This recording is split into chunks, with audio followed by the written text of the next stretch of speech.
Welcome back to another technical deep dive here in the debug zone.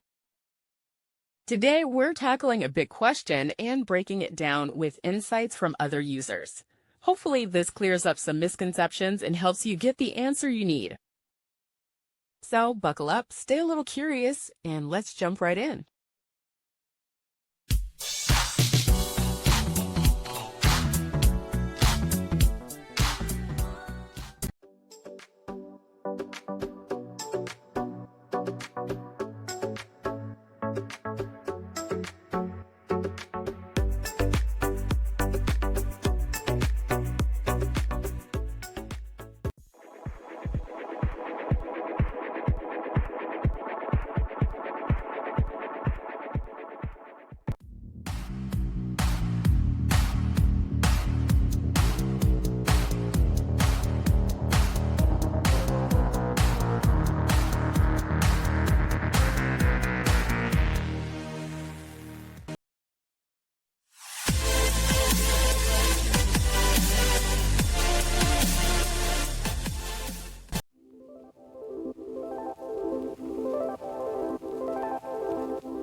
And that's a wrap.